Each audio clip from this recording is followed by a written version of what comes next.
Hello à tous, j'espère que vous allez bien. On se retrouve aujourd'hui pour une nouvelle vidéo qui va parler de mes 10 conseils pour développer la confiance en soi. Donc déjà, le numéro 1, le fait de réussir à sortir de sa zone de confort, ou en tout cas de se mettre l'objectif d'en sortir, c'est que ça va être des petites missions, peut-être une par jour, une par semaine, une par mois. En fait, c'est vraiment selon vos envies. Mais ça va vraiment être de se fixer un petit objectif et de sortir de sa zone de confort, faire une chose qui fait peur. Moi, j'essaie de le faire une fois par jour, c'est des choses comme ça parfois. Et ça peut être des choses petites ou qui peuvent paraître petites par rapport, enfin, pour certaines personnes. Si vous avez des problèmes pour parler, par exemple, en public, ça peut être commencer à parler avec une personne que vous ne connaissez pas, peut-être dehors, en allant à la boulangerie, si vous cherchez votre pain, adresser la parole à quelqu'un quand vous faites vos courses. C'est vraiment des petites choses, mais qui, mises bout à bout, vont vous permettre en fait d'accomplir un objectif bien plus grand.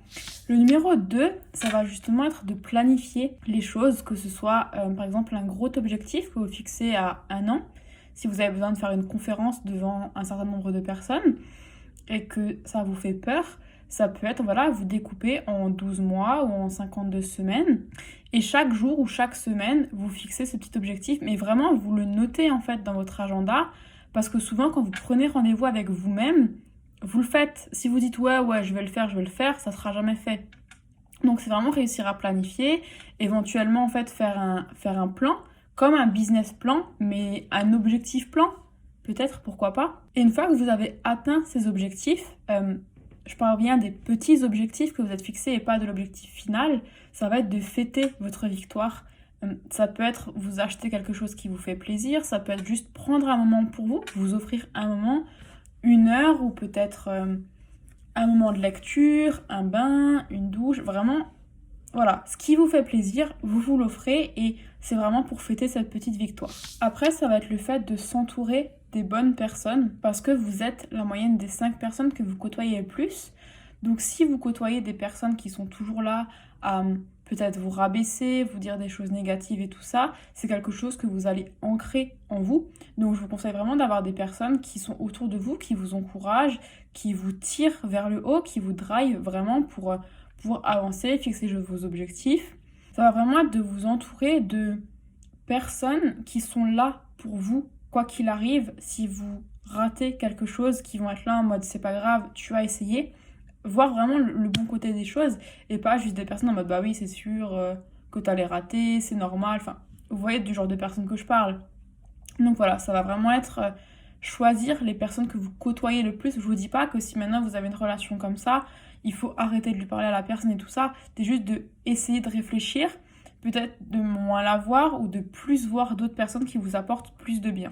Le point numéro 4, justement, ça va être en relation avec le point précédent, ça va être de rester bienveillant avec vous-même. Je sais que c'est pas facile, je sais qu'il y a des moments où vous allez faire une gaffe, vous allez dire oh mais qu'est-ce que je suis con, qu'est-ce que je suis conne ou des choses comme ça. Et ça va justement être limiter ce genre de comportement, ce genre de pensée. Attention, vous vous écoutez en fait. Vous êtes dans votre propre corps et quand c'est votre petite voix intérieure ou que vous l'exprimez à haute voix, c'est quelque chose que vous entendez, c'est quelque chose que vous retenez.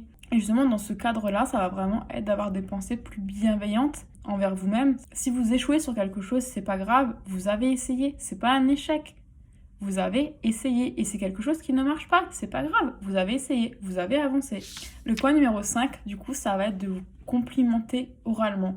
Si vous avez quelque chose que vous aimez en vous disant ah bah aujourd'hui j'ai bien réussi mon rouge à lèvres, aujourd'hui je me suis bien maquillée, aujourd'hui j'ai une tenue dans laquelle je me sens bien, je me sens belle, dites-le à haute voix.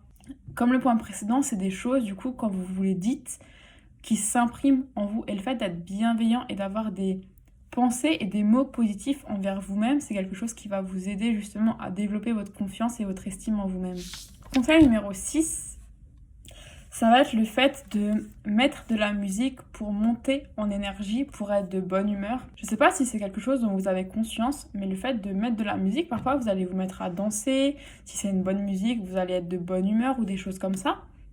Donc vraiment, c'est quelque chose que je vous conseille, de mettre de la musique que vous aimez, de vous mettre de bonne humeur, de danser si vous en ressentez l'envie et le besoin, même si c'est enfermé toute seule dans votre chambre ou enfermé dans une salle de bain ou si vous voulez pas être au regard des gens, c'est pas grave en fait, mais vraiment lâchez-vous aussi, lâchez-vous la grappe, Faites-vous plaisir, c'est vraiment important. Le point numéro 7, ça va être le jugement d'autrui, des autres personnes.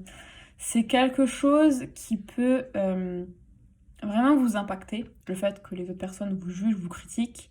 Mais déjà, premier point, c'est que quoi que vous fassiez, il y aura toujours quelqu'un pour critiquer. J'en parlais hier avec une amie qui me disait que elle appréhendait les fêtes de fin d'année en se disant que si ça se trouve, quelqu'un allait critiquer parce qu'elle allait encore son enfant.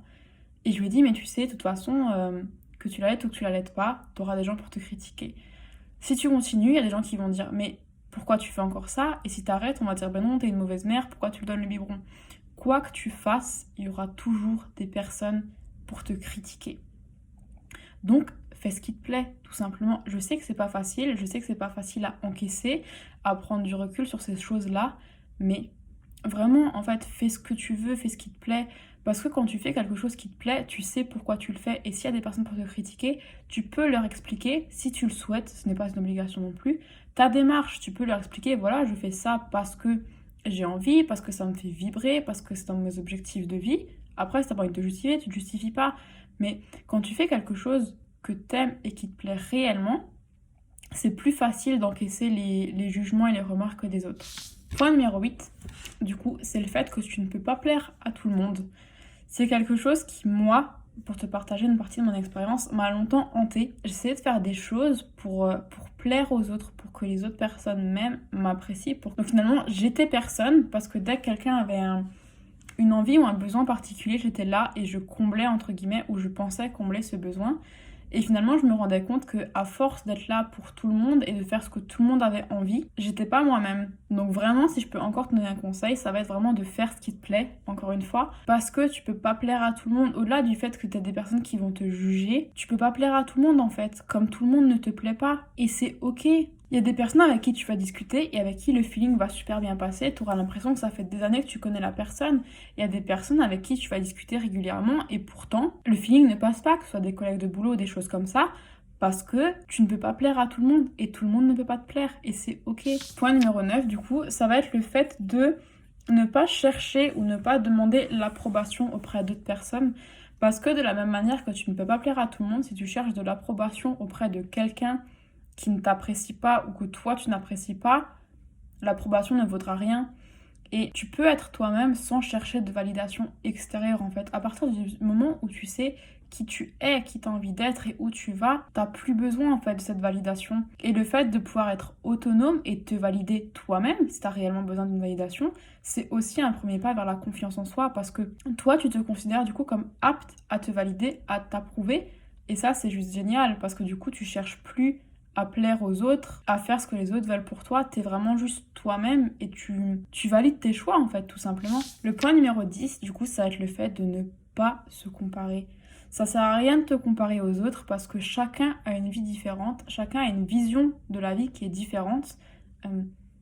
Personne n'a grandi de la même manière que toi, personne n'a été éduqué pareil que toi, ou n'a eu les mêmes ressentis vis-à-vis de son enfance comme toi. Et tu peux pas te comparer, tu vas dire voilà, cette personne elle est mieux que moi parce que elle a ça, cette personne elle gère mieux parce qu'elle a un bon boulot. Ouais, mais qu'est-ce qui dit qu'elle est heureuse dans son boulot en fait déjà pour commencer. Après ça va être des choses où sur des critères de beauté, ça sert absolument à rien de te comparer parce que chacun trouve qu'il a des défauts, chacun a des choses qu'il n'aime pas chez lui et chacun a des petites choses qu'il aime bien si tu cherches. Je pense que tu en as aussi. Quand on se compare, de toute façon, tu vas toujours trouver que des points négatifs, tu trouves jamais rien de positif. Et c'est quelque chose du coup qui va te mettre un coup au moral et qui va te mener nulle part. Donc juste ne te compare pas parce que ça sert à rien, parce que ça vaut pas le coup. Donc voilà, je t'ai partagé mes 10 conseils pour développer ta confiance en toi. N'hésite pas à me dire s'il y a des choses que tu appliques déjà, si tu as appris d'autres choses que tu aimerais mettre en place, et n'hésite pas à me dire aussi si tu mets des choses en place, si ça t'aide. Donc à bientôt pour échanger dans les commentaires ou en message privé. Bye bye!